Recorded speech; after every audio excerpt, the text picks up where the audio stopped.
কাকরাইল মসজিদ দখলে নিলেন সাদপন্থীরা, নিরাপত্তা জোরদার। তাবলিগ জামাতের মাওলানা সাদ ও জুবায়েরপন্থীদের মধ্যে ফের উত্তেজনা বিরাজ করছে। শুক্রবার সকালে কাকরাইলের মার্কাজ মসজিদে প্রবেশ করে সেখানে অবস্থান নেওয়ার পূর্ব ঘোষণা দেয় সাদপন্থীরা। ফলে ভোর থেকে কঠোর নিরাপত্তা ব্যবস্থা জোরদার করা হয়েছে। তবে সকাল 8টায় এই রিপোর্ট লেখা পর্যন্ত সাদপন্থীদের কাউকে মার্কাজ মসজিদে প্রবেশ করতে দেখা যায়নি। জানা গেছে, গত 4 নভেম্বর সচিবালয়ে এক বৈঠক শেষে স্বরাষ্ট্র উপদেষ্টা লেফটেন্যান্ট জেনারেল অবসরপ্রাপ্ত মোহাম্মদ জাহাঙ্গীর আলম চৌধুরী জানান, 58তম বিশ্ব ইজতেমা 2 দফায় আয়োজিত হবে। প্রথম দফার ইজতেমা শুরু হবে আগামী 31 জানুয়ারি এবং দ্বিতীয় দফায় শুরু হবে 7 ফেব্রুয়ারি। তবে 5 নভেম্বর সোহরাওয়ার্দী উদ্যানে এক সমাবেশে মাওলানা জুবায়ের অনুসারীরা বলেন, দেশে ইজতেমা একবারই হবে, দুইবার নয়। টঙ্গীতে ইজতেমার মাঠ ও ঢাকার কাকরাইল মসজিদে দিল্লির মাওলানা সাদের অনুসারীদের আর ঢুকতে দেওয়া হবে না। অন্যদিকে 9 নভেম্বর এক ভিডিও বার্তায় সাদপন্থী ইমাম মুফতি আজিমউদ্দিন শুক্রবার কওমি মাদ্রাসার ছাত্রদের কাকরাইল মসজিদে না আসার আহ্বান জানান। এরপর গত মঙ্গলবার জাতীয় প্রেস ক্লাবে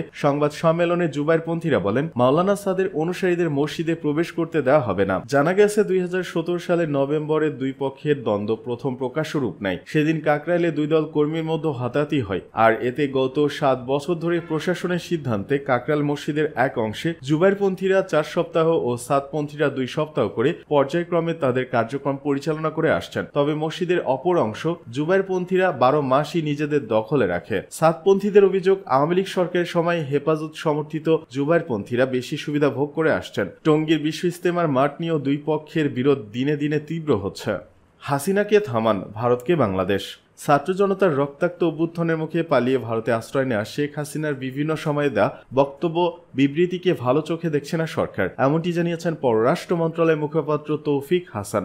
গতকাল সাপ্তাহিক ব্রিফিংয়ে তিনি বলেন, পররাষ্ট্র মন্ত্রণালয় একাধিকবার বাংলাদেশে নিযুক্ত ভারতীয় রাষ্ট্রদূত ও ভারতীয় সরকারকে বিষয়টি জানিয়েছে। তাদের স্পষ্টভাবে বলা হয়েছে যে সাবেক প্রধানমন্ত্রী 5ই আগস্ট গণঅভ্যুত্থানের সময় ভারতে চলে যাওয়ার পর সেখানকার বিভিন্ন গণমাধ্যমে ধারাবাহিকভাবে যে রাজনৈতিক বিবৃতি বক্তব্য দিচ্ছেন সেটি বাংলাদেশ সরকার ভালোভাবে দেখছে না। এ ব্যাপারে সরকারের তীব্র অসন্তোষ প্রকাশের পাশাপাশি সাবেক প্রধানমন্ত্রীকে এ ধরনের বক্তব্য বিবৃতি প্রদান থেকে বিরত রাখার ব্যবস্থা করতে ভারত সরকারের প্রতি আহ্বান জানিয়েছেন বাংলাদেশের অন্তর্বর্তীকালীন সরকার। তৌফিক বলেন, বাংলাদেশের দুই দেশের মধ্যে যে ঐতিহাসিক সম্পর্ক এবং পারস্পরিক শ্রদ্ধাবোধ, সেটির জন্য এ ধরনের বক্তব্য থেকে তাকে বিরত রাখাটা অত্যন্ত জরুরি। এ বিষয়ে ভারতীয় কর্তৃপক্ষের জবাব কি জানতে চাইলে মুখপাত্র বলেন, আমরা যখন ভারতীয় রাষ্ট্রদূতের কাছে বিষয়টি উত্থাপন করেছি তখন তিনি বলেছেন বিষয়টি তার সরকারের কাছে যথাযথ গুরুত্বের সঙ্গে জানাবেন। আমরা আসলে সত্যিকার অর্থে আনুষ্ঠানিকভাবে কোনো জবাব পাইনি, তারা বিষয়টি দেখবেন এরকম জানিয়েছেন। শেখ হাসিনার বিরুদ্ধে গ্রেপ্তারি পরোয়ানা জারি করা হয়েছে